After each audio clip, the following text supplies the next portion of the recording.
So a little while ago I did another live feed on Facebook, and I talked about the book that I've been illustrating and re-illustrating, Stories from Scooter Town. And I said, today I'm going to sit here and I'm going to work on my book. I'm not going to paint. And then I looked over and I saw Leslie Jones and I said, today I'm going to paint till I can't stand up anymore. Which has been a reality the past few days. My RSD is getting worse, and so I have to decide where I'm going to put my energy. Yesterday I really lost the ability to walk for about 6-7 hours, but then again I love to paint, so I looked over. Oh, Leslie, you're on the floor. I looked over and saw my Leslie Jones portrait started, and I said, okay, I'm going to do this till I can't do this, and then I'll go draw Stories from Scooter Town. My palette is right here, out of camera sight.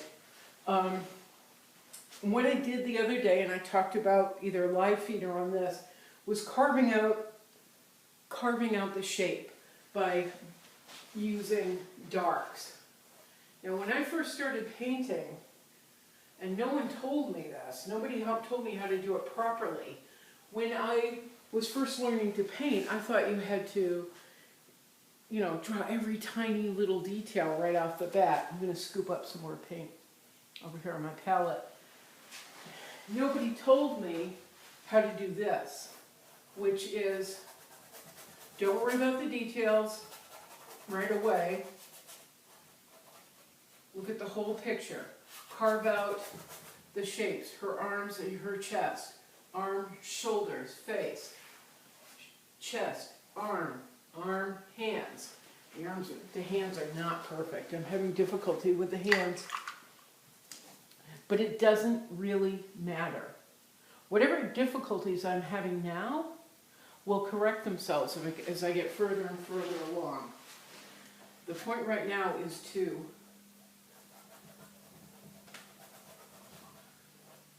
block out what isn't necessary.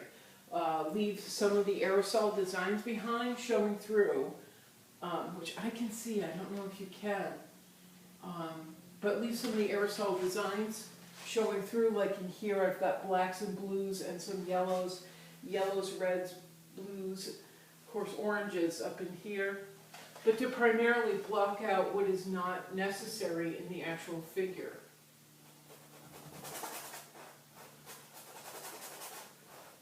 I have tried to do it other ways where I'm allowing,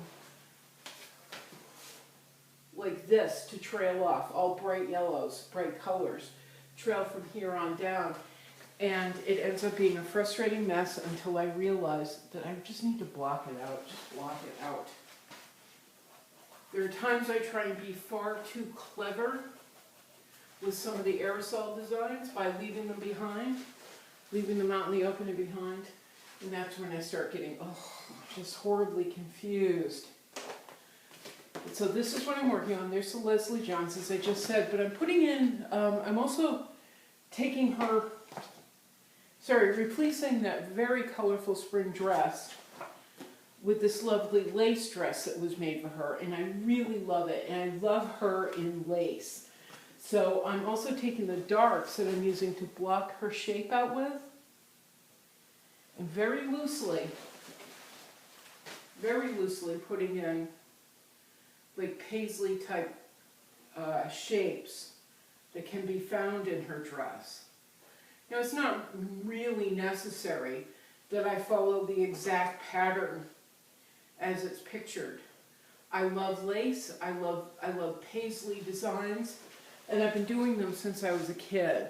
So I think I'm okay with not having it exactly as pictured. I think I'm okay with just kind of fudging it. Although, if you're not comfortable with fudging it, don't. If you're not comfortable with fudging anything, don't.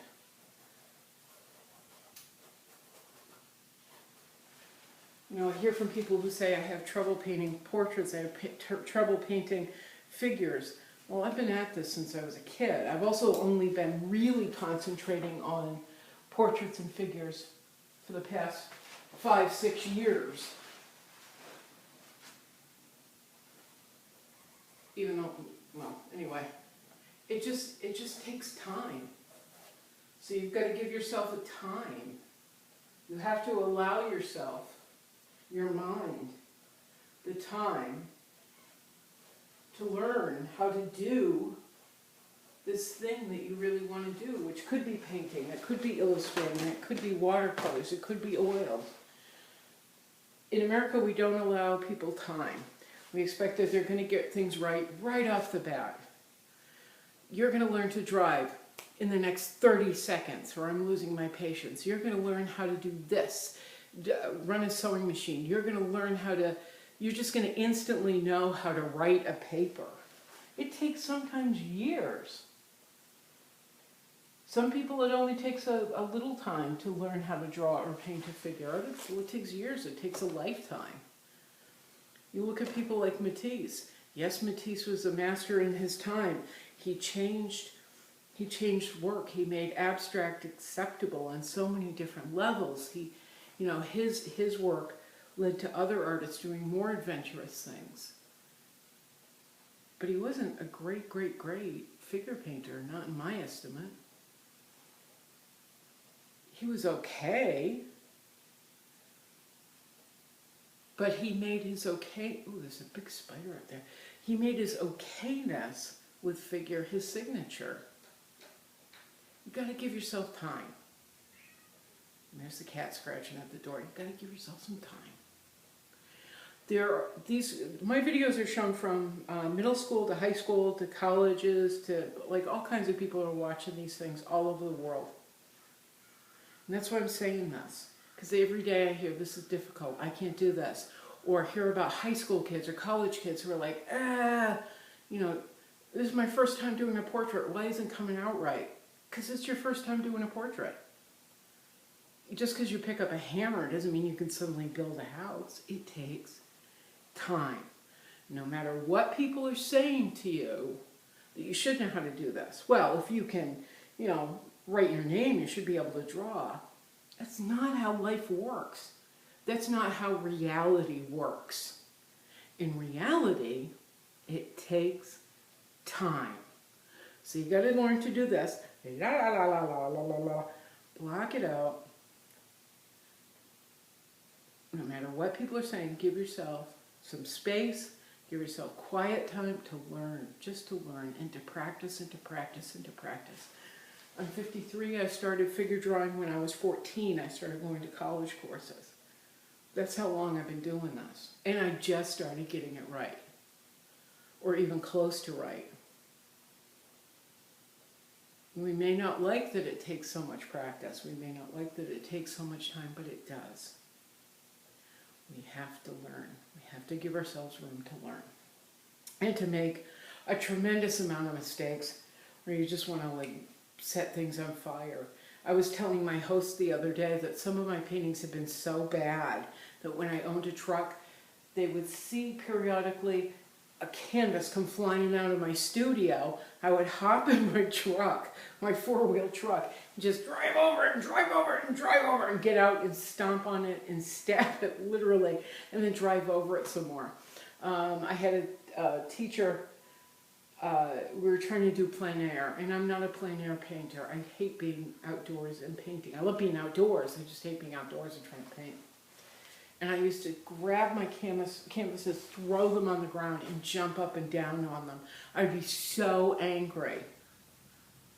But just because I couldn't do it then doesn't mean that I would never learn how. It's just I had to have time to learn.